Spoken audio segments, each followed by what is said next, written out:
Parce que des fois, tu peux être là, tu y vas, tu dis, bon, c'est l'homme de ma vie, ok, tu pries pas, t'es pas préparé spirituellement. Puis, bam, des situations arrivent dans le mariage, la première semaine, donc, des situations. Là-dessus, abonnez-vous, hein, c'est important.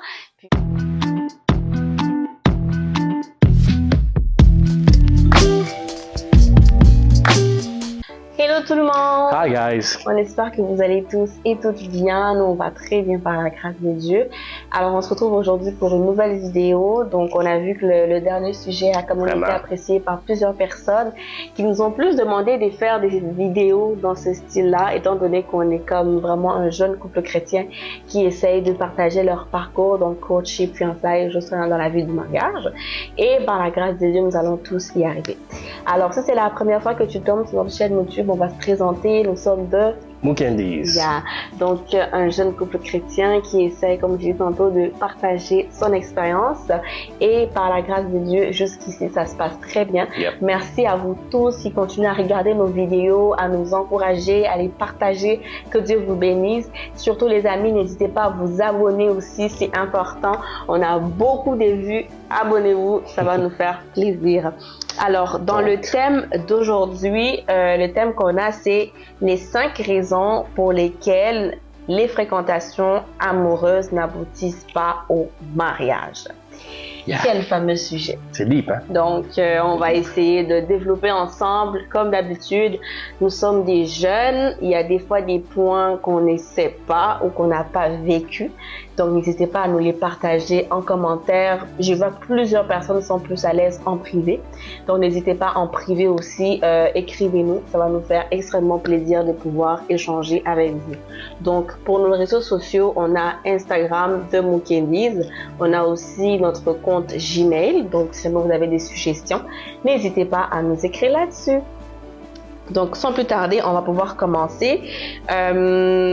Comment tu sais qu'une relation, la fréquentation dans laquelle tu es, ne va pas aboutir au mariage? Les 5 raisons pour lesquelles ça ne va pas aboutir au mariage.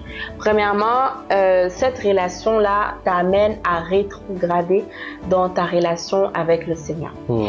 Bien souvent, on a tendance à mettre la personne avec qui on veut vivre, cette personne qui vient juste d'entrer dans notre vie, on a tendance à la mettre comme numéro 1. Donc, ce qui fait que cette intimité qu'on avait avec le Seigneur, elle baisse et on néglige nos temps de prière, on néglige nos temps de jeûne, on néglige vraiment cette relation que tu avais avec le Seigneur. Cette soif que tu as exactement avec le Seigneur. Même la parole de Dieu le dit dans Exode 25. Tu ne te prosterneras point devant elle, tu ne les serviras point, car moi, l'Éternel, ton Dieu, je suis un Dieu jaloux qui punit l'iniquité des pères sur les enfants jusqu'à la 3e et 4e génération de ceux qui me haïssent. Donc, on voit très bien que notre Dieu est un Dieu jaloux. Il n'aime pas que notre personne prenne sa place d'idole dans ta vie parce qu'il est censé être le seul ennemi qui a la première place. Donc déjà, ce sont des signes qui vont te montrer que cette relation ne va pas aboutir au mariage parce que Dieu n'a pas sa place dans cette relation, dans ta vie. Pardon. Le deuxième point, je te laisse ou tu veux que je continue? Moi, c'est pas vraiment parmi tes 5. C'est parmi ces 5 points, mais c'est plus... un autre point, je dirais, c'est plus la plupart des gens, lorsqu'ils se mettent en relation, ceux qui sont surtout chrétiens, tu te mets en relation et tu espères que Dieu soit dedans, même s'il n'est pas dedans du tout. Donc, qu'est-ce que je dis par là? C'est qu'au départ, tu rencontres une personne que tu aimes et vous vous aimez bien, vous vous appréciez, mais tu n'as pas demandé à Dieu avant. Est-ce que cette personne-là, il est bon pour moi? Est-ce que cette personne-là, il va aussi me pousser à faire ta volonté? Non, toi, tu rentres directement dans la relation et après ça, tu pries pour que Dieu bénisse la relation. Mais ça marche pas. Il faut vraiment que, avant toute chose, je pense que tu vas le dire parmi tes points plus tard, mais avant toute chose, il faut que tu pries, que Dieu te révèle vraiment le cœur de la personne avant de te lancer dans cette relation. Yeah. Exact. Au niveau du deuxième point, ça serait les mauvaises influences. On a tous des amis, on a des proches, et des fois, c'est bien de les écouter, mais pas tant.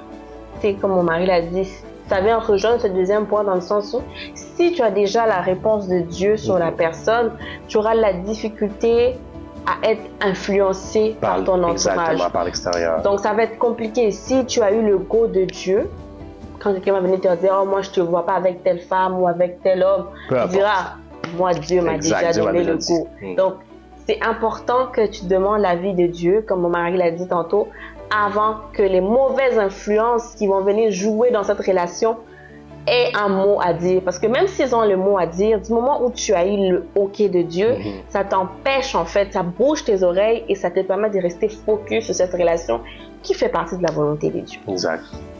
Le troisième point, c'est le timing. Des fois, c'est juste pas le bon moment pour être en relation.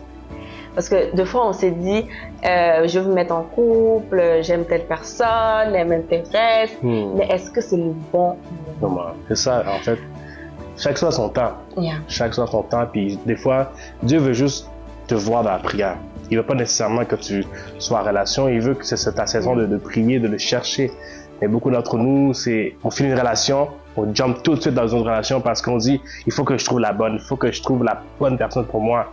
Mais c'est pas le cas. Comme ma femme vient de dire, il faut que tu attends vraiment la saison, le temps de Dieu. Que Dieu te dit, yeah, this is your time, you can go now. Puis des fois, les timings aussi, ça peut être que vous vous aimez, mais vous n'avez pas cette relation d'amitié. Parce qu'on va pas se mentir, aussi, dans un couple, c'est important que vous soyez quand même amis. Ça vous évite la routine, ça vous permet... En fait, c'est même pas la routine tant que telle. Tu vois pas en fait que tu es avec un étranger. Exact. L'amitié, c'est important. Vraiment, l'amitié, c'est quelque chose que je trouve que beaucoup négligent, mais... Il faut que ta femme soit ta meilleure amie. Parce que tu pourras pas lui dire des choses. Il faut que tu te sentes à l'aise dans ta... Mettons, si tu voles, c'est un exemple.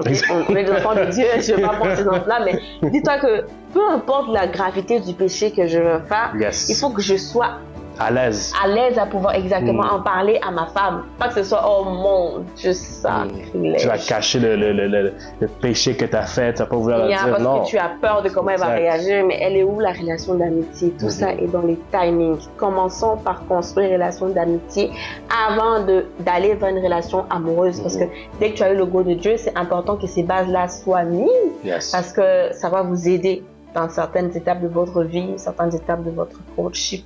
C'est important. Le quatrième point, au niveau de la préparation spirituelle, comme on n'arrête pas de le dire généralement, c'est important d'être préparé spirituellement. La vie des couples ne s'arrête pas seulement à je t'aime, on s'appelle, on se voit, on passe du temps ensemble.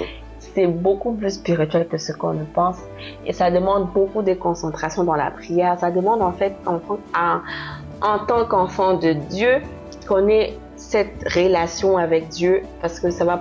Quand tu es avec la personne, Dieu pourra te révéler facilement, prie sur tel sujet, prie sur tel caractère de ton mari, prie sur ça, pour que quand vous entrez dans la vie des couples, je ne dis pas de baisser les bras dans la vie des couples, mais au moins, tu as déjà baissé certains liens, tu as déjà brisé des liens, avant d'y entrer.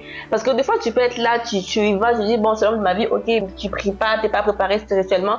Puis, bam, des situations arrivent dans le mariage la première semaine, des situations. Je vais donner un exemple bizarre. Tu te rappelles du jour au lendemain, pas tu te rappelles, mais tu te réveilles du jour au lendemain, et puis là, tu vois que ton mari fait quelque chose, mais qui t'énerve, puis c'est pas la première fois. Ça arrive à tous les jours. Mais si t'es pas préparé, si t'es pas préparé spirituellement à comment garder ça, comment gérer, ces moments-là quand ça va arriver, tu vas plier bagage et tu vas partir. Donc la préparation spirituelle, c'est super important. C'est important parce qu'il faut aussi trouver des personnes qui vont pouvoir vous aider aussi spirituellement. Nous, on a eu la grâce d'avoir des parents spirituels qui étaient là pour prier pour nous. Lorsqu'il y avait des problèmes, lorsqu'il y avait des choses que nous, on ne voyait pas, eux étaient capables de voir et de dire, OK, guys, vous devez prier sur ça, parce qu'on a vu ça. Nous, si nous, on n'avait pas cette couverture-là, on n'aurait jamais su. Donc, ça nous a permis de nous protéger avant de rentrer dans le mariage. Le mariage, c'est quelque chose de merveilleux, mais si tu négliges l'aspect prière et l'aspect spirituel, ça peut être dangereux. Donc, trouvez-vous, si c'est pas votre pasteur, trouvez-vous quelqu'un que tu sais que spirituellement, il pourra être une couverture pour votre couple. Quelqu'un qui pourra prier pour vous, intercéder pour vous. Donc, c'est vraiment, vraiment important l'aspect spirituel. Exactement. Donc, ça nous amène au dernier point qui sont les blessures intérieures et les anciennes relations. Ça, c'est important d'être guéri de ça. Okay? C'est sûr qu'on est des humains, on a eu à rencontrer des gens avant, nos maris, nos femmes. Puis, si tu n'es pas encore guéri, pendant que tu seras en train d'entamer une relation, entamer une relation avec la personne, à cause que tu as vécu des blessures dans le passé, à cause que, mettons, X t'avait blessé, que tu as perdu confiance en toi, à cause que quand quelqu'un te dit quelque chose, tu ne fais pas confiance à la personne, donc ça crée une frustration.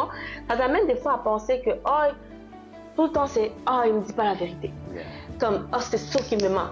Yo, peut-être qu'il est en train de te dire la vérité, mais tellement tu es une blessée de guerre que tu n'as pas pris le temps de guérir tes blessures intérieures, ça étouffe la relation et ça va facilement amener cette personne à te quitter parce qu'on est humain, puis à un moment donné, on ne peut pas tout le temps supporter vivre avec une personne qui ne nous fait pas confiance, qui passe le temps de nous dire « je te crois pas, tu me mens, nanana », mais à un moment donné, si c'est l'homme ou la femme, peu importe, la personne va juste dire « ok, tu sais quoi, on arrête là ».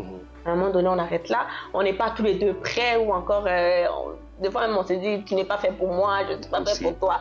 Mais est-ce que tu as pris le temps de demander au Saint-Esprit de guérir tes blessures intérieures? Des fois, ça arrive quand tu quittes des relations en relation, tu ne prends pas vraiment le temps de te guérir. Tu te dis, bon, telle personne va venir remplacer telle personne, je vais oublier telle personne, mais c'est des séquelles que tu laisses en toi. C'est des liens aussi que tu accumules. Exactement, puis à un moment donné, quand l'homme de ta destinée viendra, parce que tu n'as pas pris le temps, ou la femme de ta destinée, pardon, parce que tu n'as pas pris le temps d'être guéri spirituellement, cette pauvre personne, ce pauvre partenaire aura de la misère à comme te joindre je sais pas, dans ta vision. Un peu, oui. Puis prendre le temps, moi, si je donne un exemple de ma part, j'ai pris peut-être 3 ans avant de lancer dans cette relation parce qu'il fallait que Dieu me guérisse.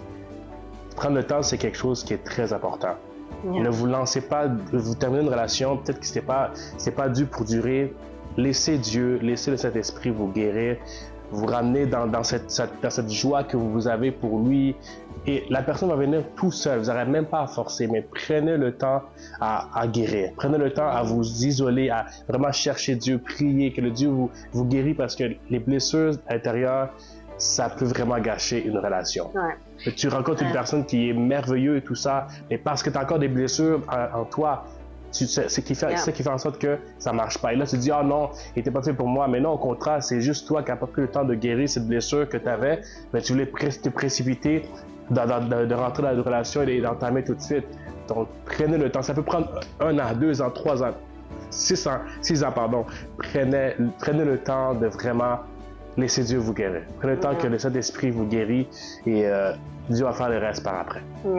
Puis des fois, la dépendance affective, tu peux le voir dans la dépendance, les blessures intérieures dans la dépendance affective, parce qu'on est tellement attaché à une personne, on devient dépendant d'être toujours aimé, on devient dépendant d'avoir toujours l'attention. Il faut qu'il y ait quelqu'un à côté de moi. Il faut toujours qu'il y ait quelqu'un, il faut toujours que la personne demande comment je vais, il faut toujours que la personne... Personnellement, c'est tough. Ça vient chercher quelqu'un en fait quand tu dis mon Dieu, je dois tout le temps rassurer la personne. Je suis avec tel ami, regarde, on est avec tel ami, regarde, juste pour rassurer. À un moment donné, là, comme. Ça devient un peu toxique. Ça devient toxique. C'est parce que tu n'as pas pris le temps de te guérir. Tu n'as pas pris le temps de guérir tes blessures. Tu n'as pas demandé au Saint-Esprit de te guérir parce qu'on ne peut pas y arriver tout seul. On a besoin de Dieu, on a besoin du Saint-Esprit parce qu'on est tous chrétiens. On estime que les personnes qui nous suivent généralement sont chrétiens. Puis en tant qu'enfant de Dieu, on a besoin de la présence de Dieu tout le temps, du Saint-Esprit tout le temps. Parce qu'on ne peut rien sans le Saint-Esprit. Est-ce que tu voulais ajouter quelque chose? Non, c'était parfait. Parfait. Donc, on espère que la vidéo va vous plaire. On revient là-dessus. Abonnez-vous, hein? C'est important. Puis, merci à toutes les personnes qui nous soutiennent encore jusqu'ici. Que le Seigneur Dieu Tout-Puissant vous bénisse. Ciao, ciao. Bye bye, guys.